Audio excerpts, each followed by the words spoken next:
Yo sahabat sektor 7 dan para manual lovers, jumpa lagi bersama Mimin ya guys. Kali ini Mimin akan membawakan Limit Breaker season kedua. Sebelum kita masuk ke videonya, jangan lupa dukung Mimin dengan tekan tombol like, subscribe, komen, dan juga share videonya ya guys. Jika ada yang mau traktir kopi boleh juga ya guys, link ada di deskripsi. Tak usah menunggu lama lagi, langsung saja kita masuk ke videonya.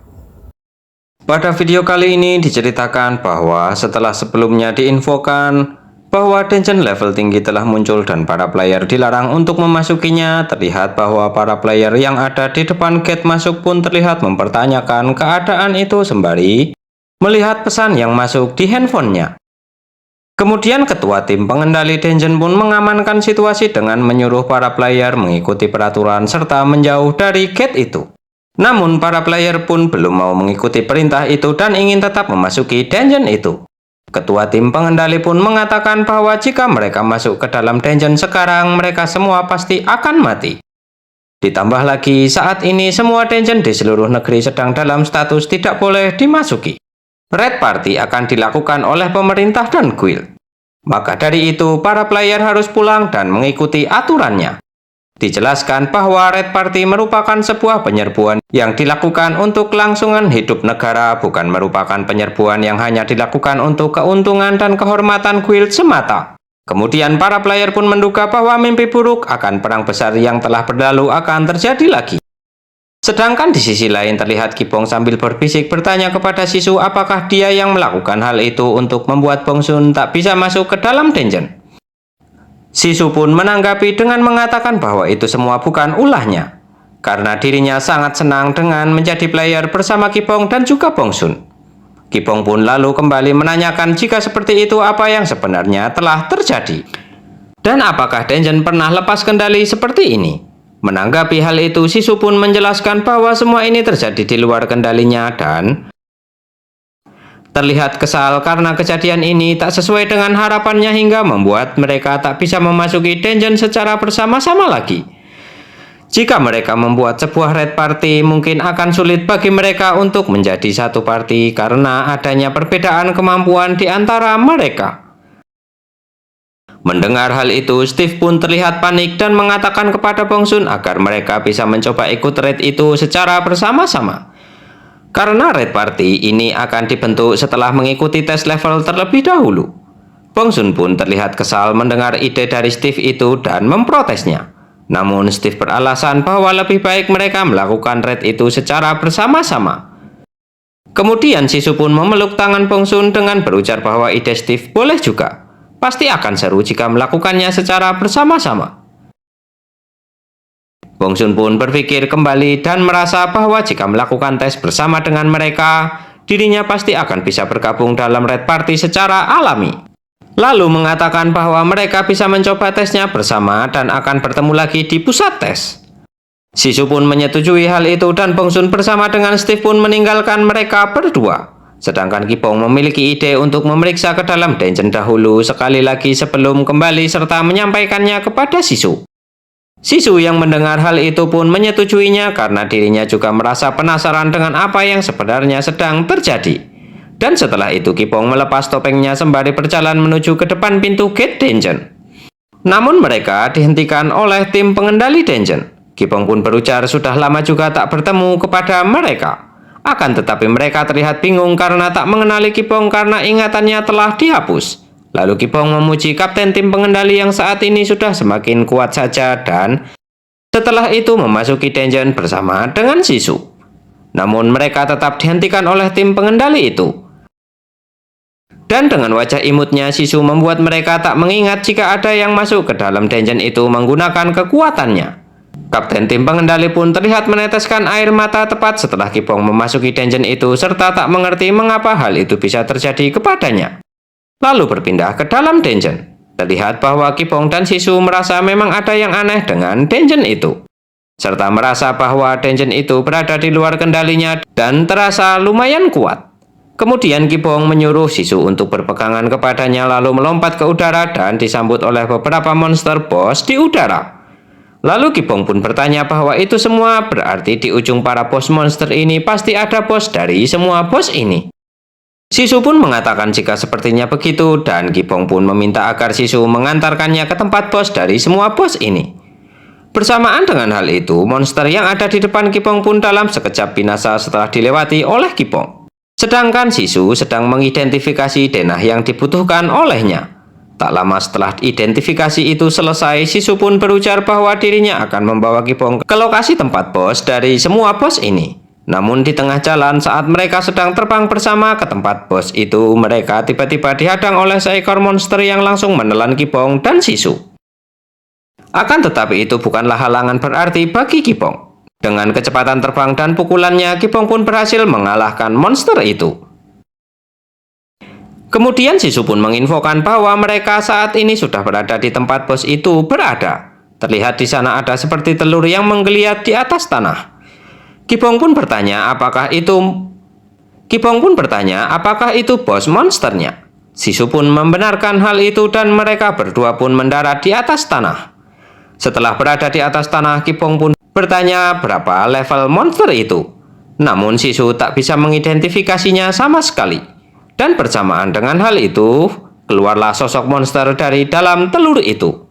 Sedangkan Sisu menginfokan bahwa ranking telah diperbaharui serta menginfokan bahwa kemungkinan rankingnya adalah bintang 8. Mendengar hal itu, Kipong pun menyimpulkan bahwa dia berada satu level dengan naga api.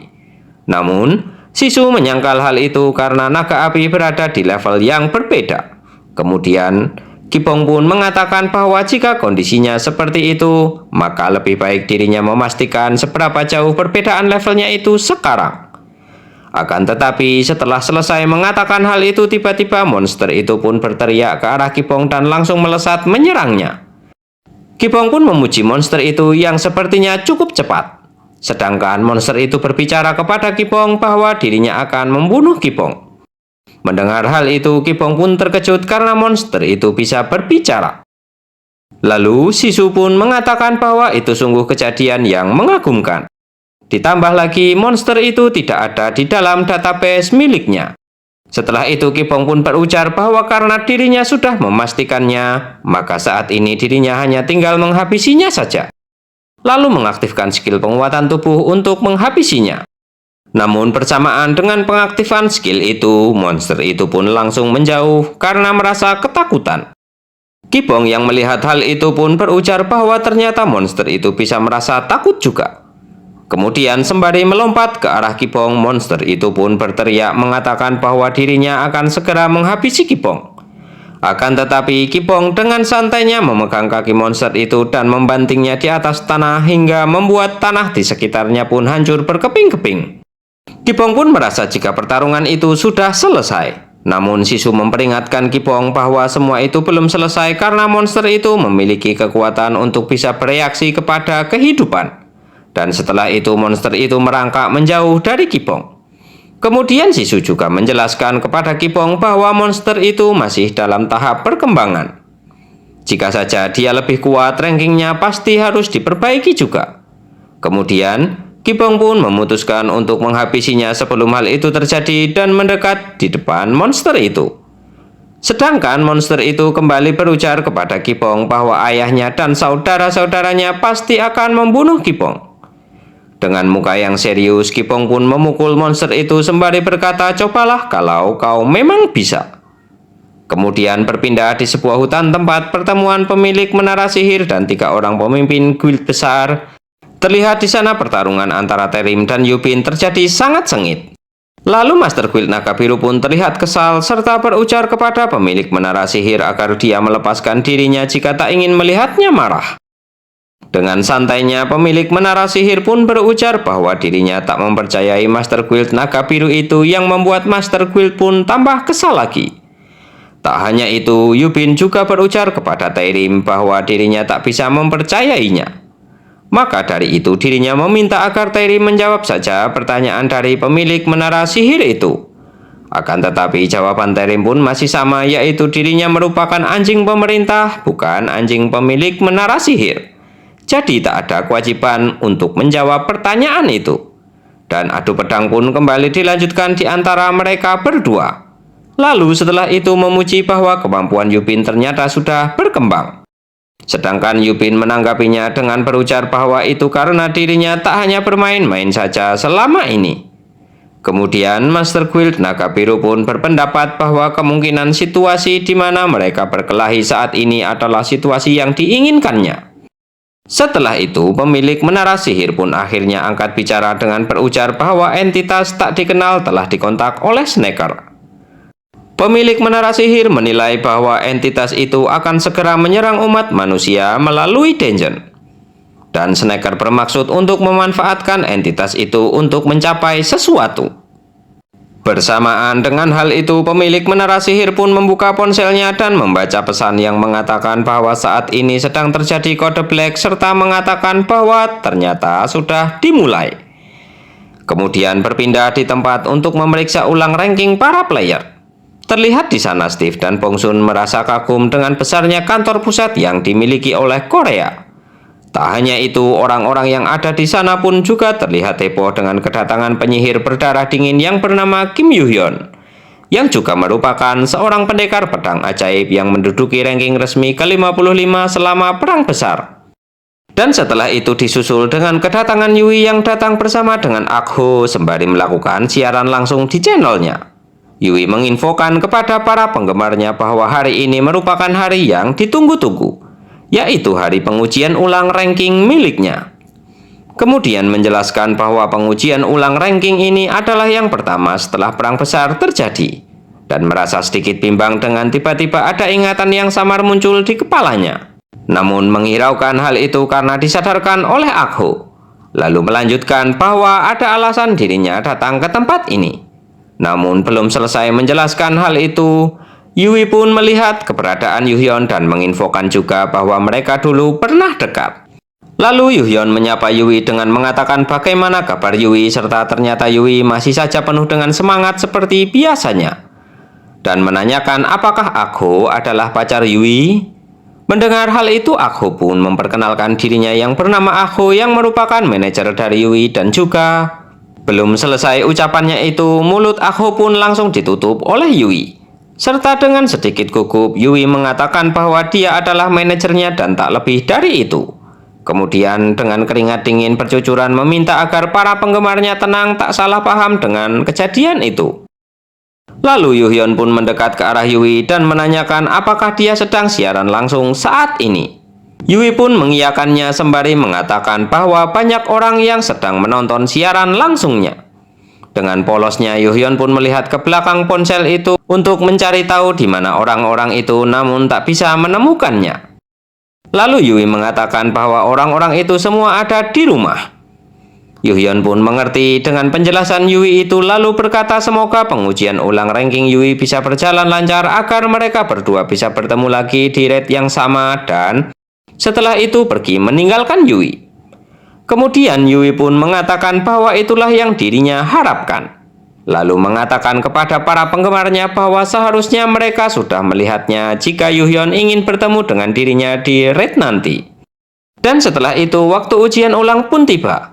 Yui mengatakan bahwa saat ini dirinya akan menjadi juri dari pengujian ulang ranking para player itu. Dan sekarang mereka akan memulai ujiannya. Namun sebelum memulai, Yui berujar bahwa tata cara ujiannya adalah mereka harus bertarung 1 lawan 1 melawan juri atau menunjukkan kemampuan mereka yang bisa membuat para juri terkesan. Dan juga player yang menerima level tinggi di pengujian ini bisa berpartisipasi dalam raid party bersama dengan para player yang memiliki ranking tertinggi di negeri yang merupakan hak khusus untuk mereka semua. Dan setelah itu ujian pun dimulai. Para player pun secara bersamaan berlari ke arah Yui dan juga Akho, namun beberapa orang yang maju itu pun tumbang dalam sekejap di tangan mereka berdua. Yui pun terlihat kecewa karena mereka semua tak ada yang benar-benar kuat. Lalu para penggemarnya pun mengatakan bahwa aksi Yui itu sangat keren serta menanyakan kenapa Yui tak mengikuti pengujian ulang rankingnya juga. Dengan senyuman manisnya, Yui pun mengatakan bahwa dirinya sudah mengikuti pengujian ulang itu dan merasa sedikit kecewa karena seolah-olah mereka merendahkan dirinya. Dan mengatakan bahwa walaupun dirinya bukan merupakan rank S, namun setidaknya dirinya ada di ranking penjaga rank S. Akan tetapi tiba-tiba ada player yang ingin mengikuti ujian ulang ranking masuk ke dalam ruangan dan membuat Yui serta Akho pun terkejut serta membatu dengan penampilan unik yang mereka kenakan. Diketahui bahwa yang datang itu adalah Kipong dan juga Sisu, lalu menyuruh Akho untuk memulai dari peserta laki-laki dahulu. Akho pun melaksanakan perintah Yui itu lalu menyuruh Kipong untuk maju dan menanyakan kenapa mereka mengenakan topeng seperti itu. Kemudian menambahkan bahwa apakah mengenakan topeng memang sedang tren saat ini. Sedangkan Yui dari balik ponselnya mengatakan bahwa peserta kali ini memiliki penampilan yang tak biasa. Dan bersorak apakah peserta ini bisa melewati ujian dari Akho. Mendengar hal itu Akho pun tersenyum bangga. Namun terkejut dengan pertanyaan dari Kipong yang tiba-tiba menanyakan untuk bisa ikut dalam Red Party, dirinya harus mencapai ranking berapa. Sontak perkataan itu membuat Akho bingung dan melihat ke arah Yui. Sedangkan Yui pun langsung menjelaskan bahwa setidaknya dia harus mendapatkan rank A. Mendengar hal itu Kipong pun langsung bertanya kepada Akho bahwa berarti jika dirinya mengalahkan Akho, maka dirinya akan mendapatkan rank A. Akho pun sedikit terkejut mendengar Kipong mengetahui namanya dan langsung merasa bangga karena menurutnya dirinya memang terkenal. Kemudian Akho kembali mengatakan bahwa tentu saja Kipong akan mendapatkan rank A jika bisa mengalahkan dirinya. Bahkan mungkin bisa mendapatkan ranking yang lebih tinggi dari itu. Lalu menyuruh agar Kipong segera maju sembari menginfokan bahwa dirinya akan pelan-pelan tak menggunakan seluruh kemampuannya. Kipong yang mendengar hal itu pun langsung mendekat ke arah Akho. Akan tetapi baru satu langkah Kipong maju ke depan, Akho pun merasa merinding dengan tekanan yang diberikan oleh langkah dari Kipong itu. Dan tak hanya itu, karena insting alaminya itu, Akho pun secara tak sadar memundurkan langkah kakinya karena takut. Namun dirinya merasa malu menunjukkan tingkahnya itu di depan Yui. Dikarenakan hal itu, Akho pun langsung membuka instant dungeon yang membuat dirinya dan Kipong pindah dari tempat itu ke dalam dungeon buatan. Sedangkan Yui terlihat bertanya-tanya apa alasan Akho melihat instant dungeon untuk melawan Kipong.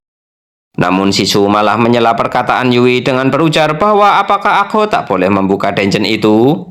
Lalu Yui pun menanggapi bahwa teknik itu digunakan Akho saat bertemu dengan musuh yang tak bisa dia lawan. Dan menduga bahwa lawan Akho sangatlah kuat hingga membuatnya khawatir. Setelah itu Sisu pun menanyakan apakah dirinya tak akan ikut dites.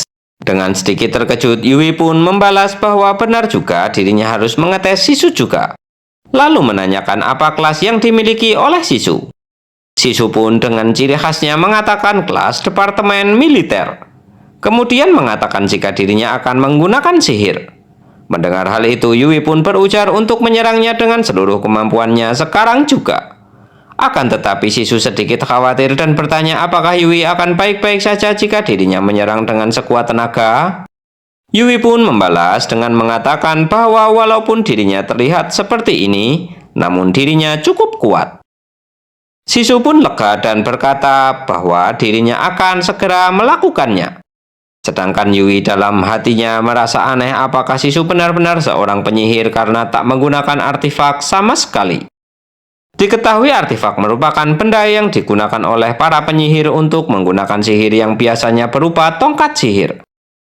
Bersamaan dengan hal itu, Sisu pun memutar jarinya dan langsung memunculkan beberapa serangan sihir di sana yang melesat ke arah Yui. Sedangkan Yui terlihat terkejut karena Sisu sama sekali tak merapalkan mantra saat menggunakan sihir itu. Dan mantranya hanya berbunyi yap-yap saja. Kemudian Yui pun mengaktifkan barrier untuk melindungi dirinya dari serangan Sisu itu. Namun tak sampai di situ saja, serangan Sisu pun terus berlanjut diarahkan kepada Yui, di mana serangan itu sangat intens dan akurat, serta terlihat jelas jika dia bukanlah penyihir ranking rendahan. Yui pun melompat ke sana kemari menghindari serangan Sisu sembari banyak pertanyaan yang timbul dari benaknya, yang mempertanyakan dari manakah asal Sisu sebenarnya. Karena jika dia berasal dari sebuah guild, pasti dirinya akan bisa mengenalinya. Lalu menduga jika dia berasal dari menara sihir. Kemudian memberanikan diri bertanya apakah dia berasal dari menara sihir. Akan tetapi Sisu malah bingung saat mendengar pertanyaan itu. Sedangkan Yui mengatakan bahwa dirinya telah mengakui kekuatan Sisu. Dan Sisu bertanya apakah hal ini bisa dikatakan bahwa dirinya sudah lulus. Namun Yui mengatakan bahwa Sisu belum lulus sekarang, karena dirinya akan menunjukkan kekuatan dari menara sihir kepada Sisu. Bersamaan dengan hal itu, Yui pun berlari ke arah Sisu dan menyerangnya menggunakan sihir Fire Explosion. Akan tetapi sihir api yang sangat besar itu pun tak ada artinya untuk Sisu karena dengan sekali ayunan tangannya, bola api besar itu pun lenyap seketika. Melihat hal itu, Yui pun langsung menyerang Sisu lagi menggunakan sihir Wind Cannon.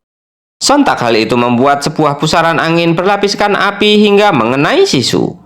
Awalnya Yui merasa serangannya itu berhasil mengenainya. Namun dugaannya pun sia-sia karena sama seperti sebelumnya, hanya dengan satu tangannya saja Sisu bisa menghilangkan serangan yang sudah dilakukan oleh Yui itu. Melihat hal itu, Yui pun terkejut tak bisa berkata-kata lagi. Dan ditambah lagi Sisu tiba-tiba sudah berada di depannya dengan bersiap untuk memukulnya hingga membuat Yui memejamkan matanya. Akan tetapi Sisu malah menepuk kepala Yui saja sambil menanyakan bahwa berarti saat ini dirinya yang telah memenangkan pertarungan itu. Yui pun menyetujuinya dan bersamaan dengan hal itu Akho pun keluar dari Instant Dungeon dengan kondisi yang babak belur serta disusul dengan Kipong di belakangnya yang memiliki penampilan sempurna tanpa goresan sedikit pun. Setelah itu Kipong pun memastikan kelulusan dari Sisu yang dijawab oleh Sisu dengan riang gembira bahwa dirinya lulus. Sedangkan Yui merasa jika mereka berdua saat ini seharusnya berada di rank S dengan kekuatan seperti itu. Lalu Kipong pun memastikan bahwa apakah dirinya bisa berpartisipasi di dalam Red Party. Dan Yui pun mengambil sebuah kartu dari sakunya sembari menginfokan bahwa kartu itu akan menunjukkan jika mereka berdua memenuhi syarat untuk berpartisipasi di dalam Raid. Dan saat Raid akan dilakukan, mereka akan diberitahu melalui kartu itu. Jadi mereka berdua harus bisa berpartisipasi di dalam Raid itu. Mendengar hal itu, Sisu pun berterima kasih kepada Yui serta berpamitan kepadanya dengan mengatakan senang bertemu lagi dengan Yui. Mendengar hal itu, Yui pun terkejut dan bertanya-tanya apakah mereka saling mengenal. Lalu setelah itu mendatangi Akho yang sudah babak belur tak berdaya di hadapannya lalu memeluknya. Kemudian berpindah di tempat Master Guild Naga Biru berada saat ini, dia terlihat sangat kesal karena telah mendengarkan omong kosong dari pemilik menara sihir, padahal dia sudah menyuruh dirinya untuk buru-buru datang dan memutuskan akan menghabisinya saat mereka bertemu lagi di kemudian hari. Lalu melihat daerah sekitar yang sepertinya tak ada seorang pun di sana dan mengambil sesuatu dari balik bajunya sembari menggerutu tentang perlakuan dari pemilik menara sihir yang menuduh Snaker itu gila. Namun dia pasti tak akan melakukan hal segila itu. Dirinya semakin penasaran lagi dengan hal itu lalu melemparkan sebuah batu ke atas tanah hingga membuat sebuah gate terbuka lalu masuk ke dalamnya serta berniat untuk memastikannya sendiri. Tak lama setelah memasuki gate itu, Master Guild Naga Biru pun sudah disambut oleh Snaker dan beberapa orang lainnya. Master Guild pun terkejut karena ternyata banyak orang yang datang. Jika Perdana Menteri tahu, pasti dia akan menjadi sangat heboh.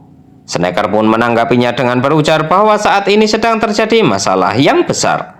Jadi Perdana Menteri tak mungkin punya waktu untuk batu sandungan kecil seperti itu. Sambil tersenyum kecut, Master Guild pun mengatakan bahwa perkataan Snaker itu sungguh berani dengan menganggap jika Perdana Menteri hanyalah batu sandungan kecil. Akan tetapi salah satu bawahan Snaker pun menegur kata-kata Master Guild Naga Biru yang sedikit terlalu kasar itu kepada Snaker. Sontak hal itu membuat Master Guild pun senang karena kebetulan dirinya sedang kesal dan mencari tempat pelampiasan untuk amarahnya. Bersamaan dengan hal itu, beberapa bilah pedang sihir pun dikeluarkan oleh Master Guild dan menyerang beberapa bawahan dari Snaker itu dengan muka mengerikannya yang tak mampu lagi menahan amarahnya yang meluap-luap. Bagaimanakah kelanjutan ceritanya? Kita lanjutkan di video berikutnya ya guys. Terima kasih sudah menonton. Jumpa lagi dan bye-bye.